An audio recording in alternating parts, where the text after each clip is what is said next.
وقتهم من كل أمر سلام هي حتى مطلع الفجر. وقال رسول الله صلى الله عليه وسلم إذا كان ليلة نصف من شعبان فقوموا ليلها وصوموا نهارها. وقال تعالى ينزل فيها لغروب الشمس إلى السماء الدنيا ألا بمستغفر فاغفر له ألا بمسترزق فأرزقه ألا بمبتليا فأعوى في روحه ألا كذا حتى يطلع الفجر. صدق الله مولانا العظيم وصدق رسوله النبي الكريم. اللهم صل على سيدنا ونبينا وشفيعنا وحبيبنا ومولانا محمد عبده ورسوله. اللهم صل وسلم وبارك عليك. আলহামদুলিল্লাহ, আল্লাহ তাআলার দরবারে লাখো শুকরিয়া যে আপনি কারীম আমাদেরকে উত্তম একটা রজনীতে আল্লাহর মসজিদে এসে বসার তৌফিক দান করেছেন, দিনের কথা বলা এবং শোনার তৌফিক দান করেছেন। সেই জন্য রব্বে কারিমের দরবারে কালিমাতুশ শুকরিয়া আদায় করি। আলহামদুলিল্লাহ, আলহামদুলিল্লাহ। আজকে রাত্রিটা হলো ইবাদতের রাত্রি, বিশেষ ইবাদতের রাত্রি। ইবাদত তো প্রত্যেকদিন হবে, আজকে আল্লাহ তাআলা আমাদের জন্য একটা গুনাহ দিয়ে দিয়েছেন। এই রাত্রিতে ইবাদত করা দ্বারা আল্লাহ তাআলা এই রাত্রিতে ইবাদতের ফজিলত আল্লাহ তাআলার অনেক বেশি। এই যে আজকে রাত্রি, এখন আমরা ইবাদতে লিপ্ত হইতেছি, কেউ নামাজ পড়তেছি, কেউ তাসবিহ তাহলিল পাঠ করতেছি, কেউ জিকির করতেছি। তার ফজিলত অন্য রাত্রির তুলনায় আজকে রাত্রির ফজিলত বেশি।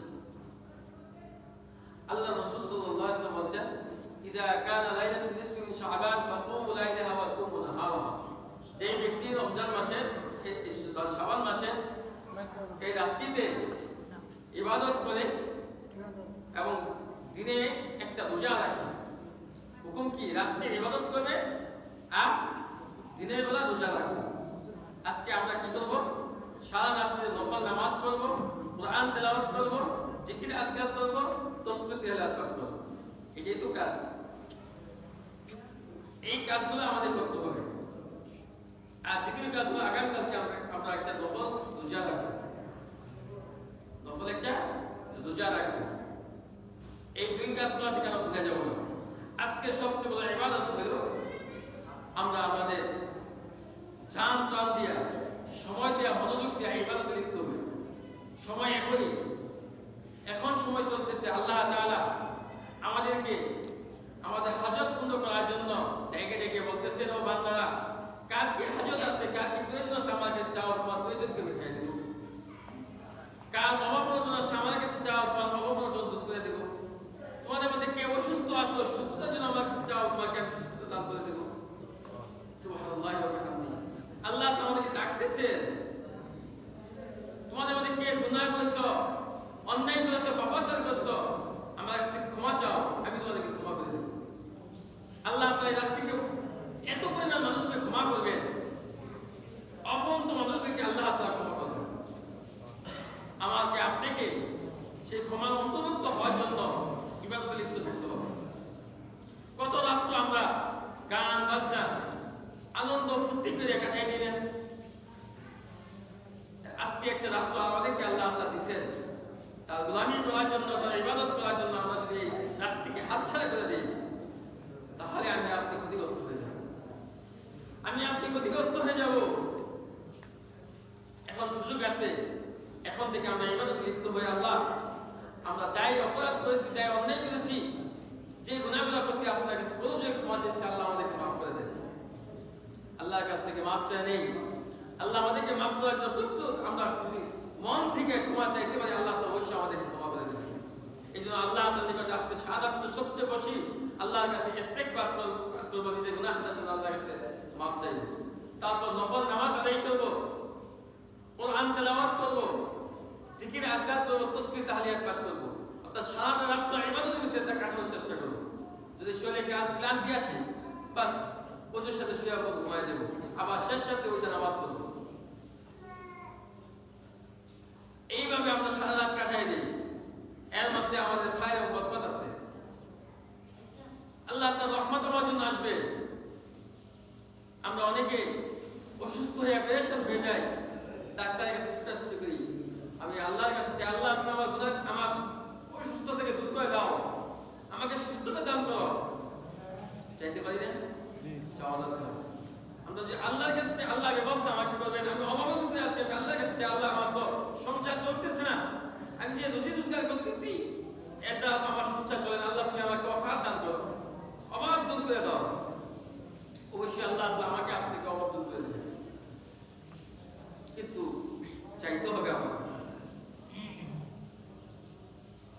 আমার আত্মীয় স্বজন যারা আছেন, মা বাবা ভাই বোন আত্মীয় স্বজন যারা মারা গেছেন, তাদের জন্য সওয়াবের ইসালে সব করতে পারি আমরা।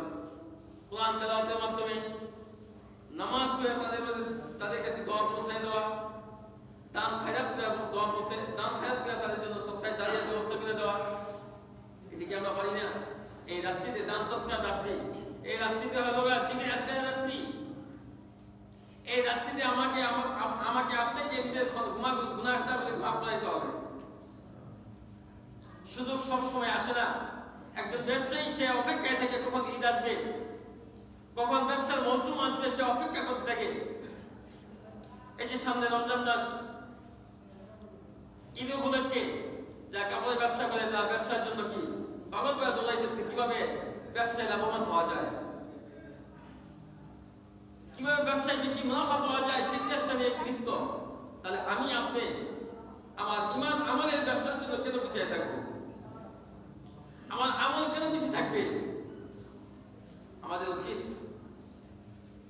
এই দুনিয়ার ক্ষণস্থায়ী ব্যবসার জন্য যে সময় ব্যয় করি, এর থেকে বেশি গুণ মেহনত, বেশি চেষ্টা করা দরকার আমার দিনই মেহনতের পিছনে, দিনের মধ্যে সময় দেওয়া, ইবাদতের মাঝে সময় দেওয়া।